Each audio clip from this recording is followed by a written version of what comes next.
नमस्कार दोस्तों, स्वागत है आप सभी का मेरे YouTube चैनल पर। मैं हूं आपका दोस्त राजेंद्र सनोडिया। देखिए दोस्तों, मध्य प्रदेश में पटवारी भर्ती आ चुकी है और MP फॉरेस्ट गार्ड का भी जल्द ही नोटिफिकेशन आपको कर्मचारी चयन मंडल की ऑफिशियल वेबसाइट में देखने को मिलेगा। देखिए दोस्तों, MP पटवारी की बात करें चाहे MP फॉरेस्ट गार्ड की बात करें, दोनों एग्जाम में दोस्तों सामान्य विज्ञान जनरल साइंस 100% पूछी जाएगी। पटवारी का तो सिलेबस आ चुका है और MP फॉरेस्ट गार्ड का भी जल्द आ जाएगा, लेकिन उसमें भी दोस्तों 100% श्योर है कि उसमें सामान्य विज्ञान जनरल साइंस आएगी। ठीक है, तो आज से दोस्तों हम स्टार्ट कर रहे हैं जनरल साइंस और ये टोटल बेस्ड रहेगी दोस्तों NCERT पे। ठीक है, टोटल NCERT बेस्ड रहेगी। कुछ क्वेश्चन ऐसे रहेंगे दोस्तों जो मैं आपको विभिन्न पुस्तकों से समेट कर भी लाऊंगा। ठीक है, तो डेली दोस्तों आपके लिए मैं बहुत शानदार क्वेश्चन लेके आऊंगा टॉपिक वाइज। ठीक है, आप शानदार इनको पढ़ते रहें, ठीक है, और नोट्स बनाते रहें। चलिए शुरुआत करते हैं। सामान्य विज्ञान में आज हम जो चैप्टर पढ़ेंगे दोस्तों उसका नाम है कार्य तथा ऊर्जा। कार्य तथा ऊर्जा, वर्क एंड एनर्जी। ठीक है, चलिए दोस्तों शुरुआत करते हैं क्वेश्चन की। ठीक है, क्वेश्चन नंबर 1 है दोस्तों, कार्य का SI मात्रक है। ठीक है, अब मात्रक क्या होते हैं दोस्तों आपको पता होगा। ठीक है, आपने 6वीं से लेकर 10वीं तक में ये सब चीज़ें पढ़ चुकी है। ठीक, इतनी डिटेल में पढ़ाएंगे दोस्तों तो आपका सिलेबस कवर नहीं हो पाएगा। ठीक है, देखिए दोस्तों कार्य का SI मात्रक क्या है। ठीक है, तो याद रखना कार्य का SI मात्रक होता है दोस्तों जूल। क्या होता है कार्य का SI मात्रक? जूल होता है। लेकिन आप कहोगे सर यहाँ तो जूल ऑप्शन में है ही नहीं, तो यही चीज़ तो हमें पढ़ना है भाई। ठीक है, तो देखिए दोस्तों कार्य का SI मात्रक होता है जूल और न्यूटन मीटर। क्या होता है? जूल और न्यूटन मीटर भी होता है। ऑप्शन नंबर ए इसका सही हो जाएगा। अब देखिए दोस्तों कार्य बराबर क्या होता है? वर्क बराबर होता है बल मतलब फोर्स इनटू विस्थापन। ठीक है, विस्थापन को कैसे शो करते हैं? डी से शो करते हैं। ठीक है, डिस्प्लेसमेंट। ठीक है, तो कार्य बराबर बल गुणित विस्थापन। देखिए दोस्तों बल का SI मात्रक क्या होता है? न्यूटन। बल का मात्रक क्या होता है? न्यूटन। और विस्थापन का मात्रक क्या होता है? विस्थापन या दूरी का मात्रक क्या होता है? मीटर। ठीक है, तो क्या हो जाएगा? कार्य का मात्रक क्या हो जाएगा? Newton into metre. न्यूटन गुणित मीटर, और न्यूटन इंटू मीटर को ही दोस्तों क्या कहते हैं? जूल कहते हैं। आपको एक चीज और बता देना चाहता हूं दोस्तों, जूल ऊर्जा का भी मात्रक होता है। क्या? जूल ऊर्जा की मात्रक होता है। इसलिए हम कह सकते हैं दोस्तों कार्य भी क्या है? एक प्रकार की ऊर्जा है। क्या है? कार्य भी एक प्रकार की ऊर्जा ही होती है। ठीक है, क्वेश्चन समझ में आया। और ऊर्जा क्या होती है दोस्तों? कार्य करने की क्षमता को ऊर्जा कहते हैं और कार्य करने की दर को हम क्या कहते हैं? शक्ति कहते हैं। इन दोनों डेफिनेशन में यही डिफरेंस है, याद रखना। ठीक, कार्य करने की क्षमता ऊर्जा और कार्य करने की दर शक्ति होती है। आगे हम उसको डिस्कस करेंगे। तो क्वेश्चन नंबर 1 का राइट आंसर हो जाएगा कार्य का SI मात्रक क्या है? न्यूटन मीटर है या जूल है। क्वेश्चन नंबर 2 है दोस्तों, सदिश राशि नहीं है। ठीक है, देखिए दोस्तों अदिश राशि क्या होती है, सदिश राशि क्या होती है, इनको एक बार आप जान लो। ठीक है, तो अदिश राशि क्या होती है दोस्तों? अदिश राशि में क्या होता है? परिणाम तो होता है, ठीक है, परिमाण तो होता है लेकिन दिशा नहीं होती। और सदिश राशि में दोस्तों परिमाण या परिणाम दोनों होते हैं और दिशा भी होती है। ठीक है, तो देखिए दोस्तों सदिश राशि कौन सी नहीं है? बल एक सदिश राशि है। ठीक है, मतलब इसमें परिमाण और दिशा दोनों होते हैं। विस्थापन में भी दोस्तों क्या होता है? परिमाण दिशा दोनों होते हैं। लेकिन कार्य दोस्तों क्या है? ये एक अदिश राशि है। कैसी राशि है? अदिश राशि है। ठीक है, अदिश राशि है। क्यों? क्योंकि दोस्तों कार्य में परिणाम तो होता है लेकिन दिशा नहीं होती, इसलिए कार्य क्या है? एक अदिश राशि है। ठीक है, कैसी राशि है? अदिश राशि है। इसलिए इस क्वेश्चन का राइट आंसर हो जाएगा ऑप्शन नंबर सी। कार्य कैसी राशि है? अदिश राशि है। ठीक है, चलिए कार्य के साथ साथ दोस्तों याद रखना ऊर्जा भी अदिश राशि है। ठीक है, कार्य और ऊर्जा अदिश राशि है, वहीं बल और विस्थापन कैसी राशि है? सदिश राशि है।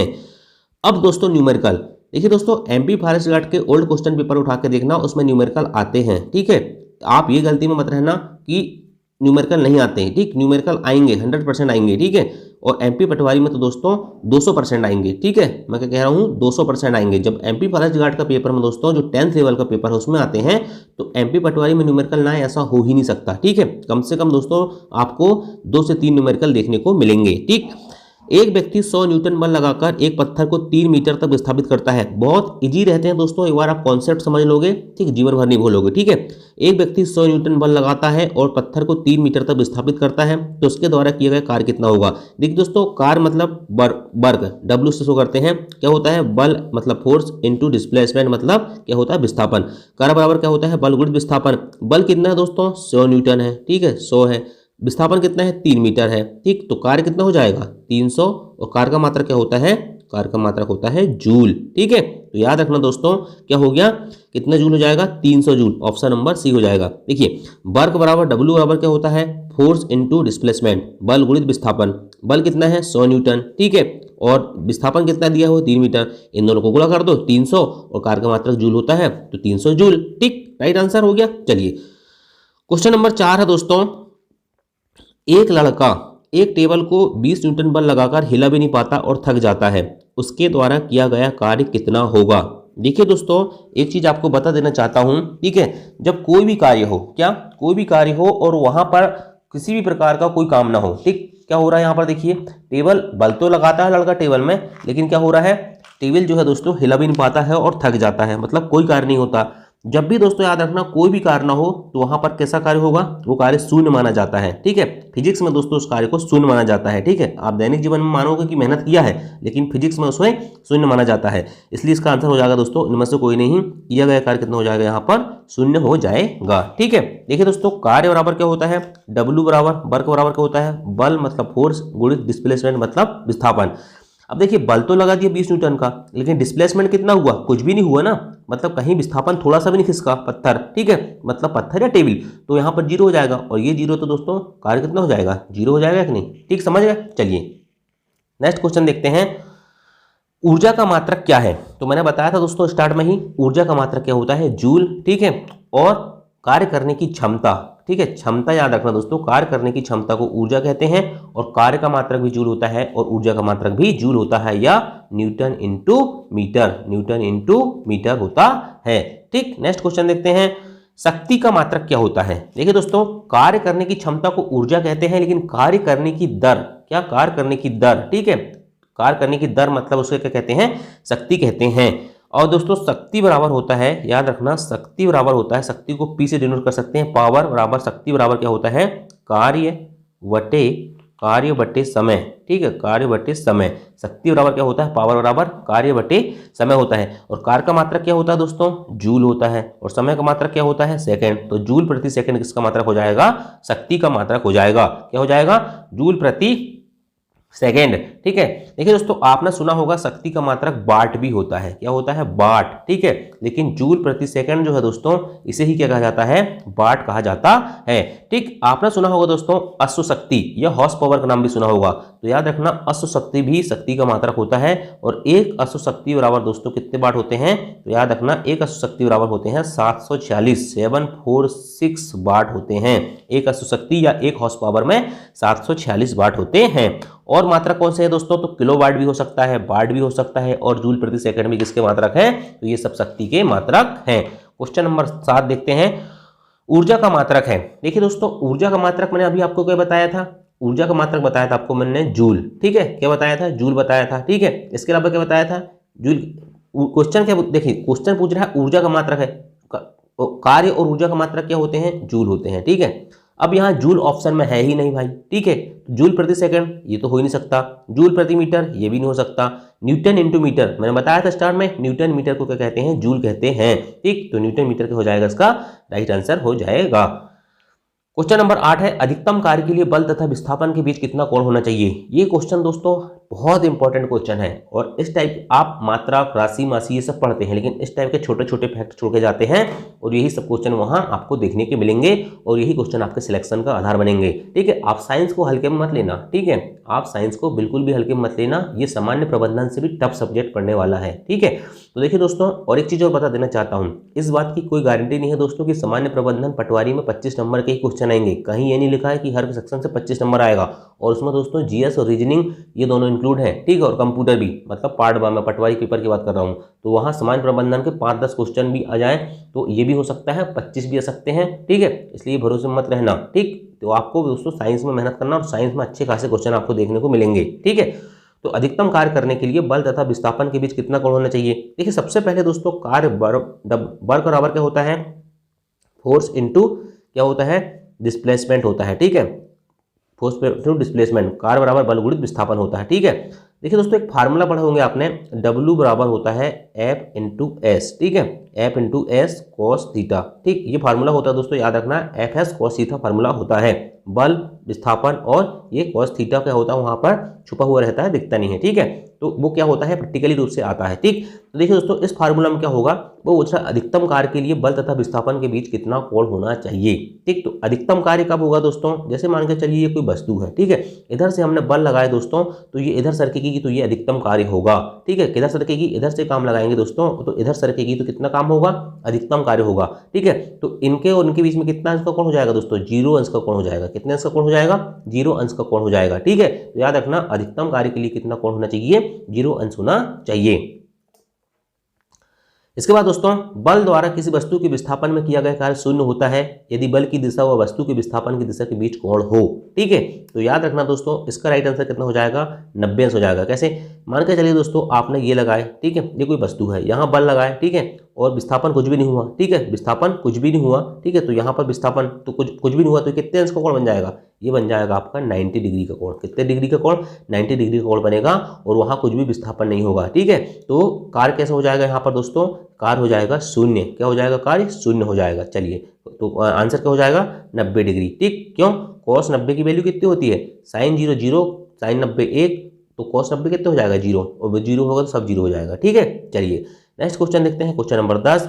ऋणात्मक कार्य की दिशा में बल तथा विस्थापन के बीच का कोण कितना होगा। ठीक है, तो ऋणात्मक कार्य के बीच, देखिए दोस्तों, ये मान के चलिए कोई पिंड है, ठीक है, आपने यहाँ पर बल लगा दिए, ठीक, ये बल लगा दिए, है ना, और विस्थापन कुछ भी नहीं हुआ। ठीक है, तो यहाँ पर जो अंश बनेगा वो कितना हो जाएगा, 180 अंश हो जाता है। ठीक है, मान के चलिए दोस्तों, आप इधर बल लगा रहे हो, ठीक है, और वस्तु इधर खिसक रही है और ये बल इधर भी जा रहा है। ठीक है, तो यहाँ पर कितना एंगल बनता है, 180 180 डिग्री का एंगल बन जाता है। ठीक है, तो याद रखना दोस्तों, 180 डिग्री का एंगल बनना चाहिए, क्या, काय के लिए, ऋणात्मक कार्य के लिए। ठीक, किसके लिए, ऋणात्मक कार्य के लिए, क्योंकि cos 180 का मान कितना होता है दोस्तों, -1 होता है। ठीक, चलिए नेक्स्ट क्वेश्चन देखते हैं।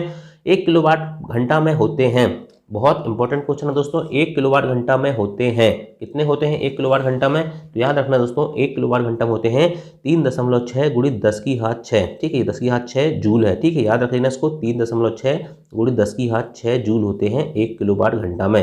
ठीक, अब ये कैसे आता है मैं थोड़ा थोड़ा आपको बता देता हूँ।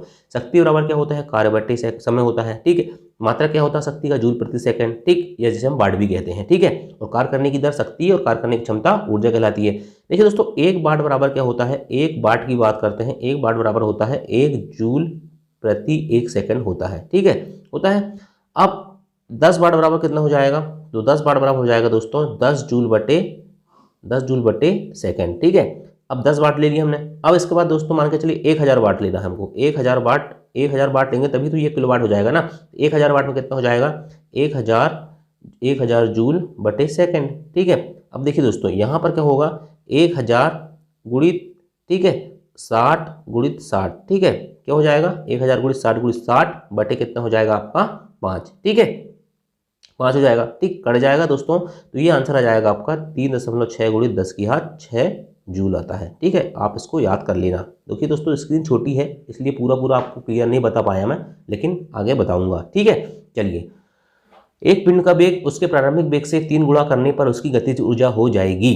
ठीक, यहाँ से दोस्तों क्वेश्चन छपते हैं, क्या होते हैं क्वेश्चन, यहाँ से क्वेश्चन छपते हैं। यदि आप एग्जाम देने का एक्सपीरियंस रखते होंगे तो आपको पता होगा कि इस टाइप के क्वेश्चन कितने पूछे जाते हैं। ठीक है, एक पिंड का वेग उसके प्रारंभिक वेग से 3 गुना करने पर उसकी गतिज ऊर्जा हो जाएगी। सबसे पहले तो आपको पता होना चाहिए गतिज ऊर्जा का फार्मूला होता है 1/2 mv²। ठीक है, 1/2 mv²। अब क्या कह रहा है, पिंड का वेग v कितना हो रहा है, उसके प्रारंभिक वेग से 3 गुना, मतलब v को क्या करना है, 3 गुना करना है। तो देखिए दोस्तों, 1/2 है, 1/2 रहने दो, m वेग से 3 गुना। ठीक है, तो v की जगह क्या जाएगा आपका 3v हो जाएगा, 3v का होल स्क्वायर हो जाएगा। ठीक है, अब देखिए इसको कैसे करेंगे, 1/2 इधर रहने दो, m लिखा रहेगा, 3v का होल स्क्वायर कितना हो जाएगा, 9v² हो जाएगा। ठीक है, कितना हो जाएगा, 9v² हो जाएगा। ठीक, अब क्या करेंगे, ये 9 को बाहर लेकर जाओ, 9 को बाहर लेकर जाओ, 1/2 mv² हो जाएगा। ठीक है, तो ये mv² मतलब प्रारंभिक वाली स्थिति पहुंच गए हम। ठीक है, और ये कितनी हो गई, 9 गुनी हो गई, तो आंसर कितना हो जाएगा, इसका आंसर हो जाएगा दोस्तों 9 गुनी हो जाएगी उसकी गतिज ऊर्जा। ठीक, आप एक बार पेन कॉपी में करके देखना, आपको समझ में आएगा। ठीक, चलिए, जब किसी वस्तु का वेग दुगना कर दिया जाता है तो वस्तु का वेग दुगना कर दिया जाता है, सिंपल है, 1/2 mv की जगह दोस्तों 2v पूरा का होल स्क्वायर, ये दोस्तों 2v² का कितना हो जाएगा, यहाँ पर 4v² हो जाएगा। इसको काट देंगे तो दोस्तों कितना कट जाएगा, ये कट जाएगा 2 बार। ठीक है, कट जाएगा ना।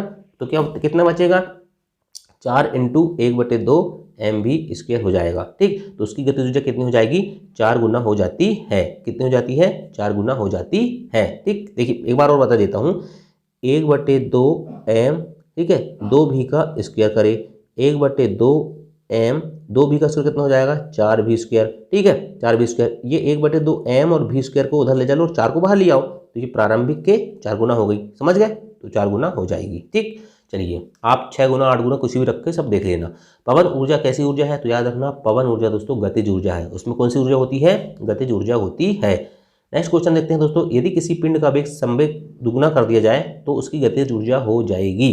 कितनी हो जाएगी बताइए, यदि किसी पिंड का संवेग दुगना कर दिया जाए, संवेग मतलब दोस्तों वेग ही होता है। ठीक है, दुगना कर दिया जाए तो उसकी गतिज ऊर्जा हो जाएगी। कितनी हो जाएगी, देखिए 1/2 mv²। ठीक है, अब यहाँ क्या कह रहा है, वो संवेग को डबल कर दो कह रहा भाई। ठीक, तो v को डबल कर दो, यहाँ पर 2 की जगह में 4 करेंगे तो क्या हो जाएगा, कितना हो जाएगा, v को क्या करेंगे 2v, तो 4v² जाएगा। ठीक है, ये 4 इधर बाहर जाएगा और 1/2 mv² अंदर चल जाएगा, तो कितनी हो जाएगी, टोटल 4 ही गुनी होगी ना, करके देखना आप। ठीक, तो 4 गुना हो जाएगी। ठीक, तो ये थे दोस्तों साइंस के 15 क्वेश्चन। ठीक, आशा करता हूँ आपको समझ में आए होंगे। ठीक है, कल दोस्तों फिर मैं इसी टॉपिक के और अच्छे क्वेश्चन निकाल कर लाऊंगा। ठीक, और पूरा टॉपिक क्लियर कर देंगे। ठीक है, और इसी प्रकार से दोस्तों धीरे धीरे मैं भी अपनी क्लास में इंप्रूवमेंट करूंगा। ठीक, थोड़ी स्क्रीन का अभी क्या है, मोबाइल स्क्रीन में पढ़ा रहा हूँ। ठीक है, लेकिन थोड़ी व्यवस्था होगी दोस्तों तो आपको और अच्छे से पढ़ाने का प्रयास करूंगा। ठीक, यदि क्लास पसंद आई होगी तो लाइक जरूर करना दोस्तों, ताकि मेरा मनोबल बढ़े रहे और आपके लिए दोस्तों मैं ऐसे ही रेगुलर क्लास लाते रहूँ। थैंक यू, जय हिंद, जय भारत।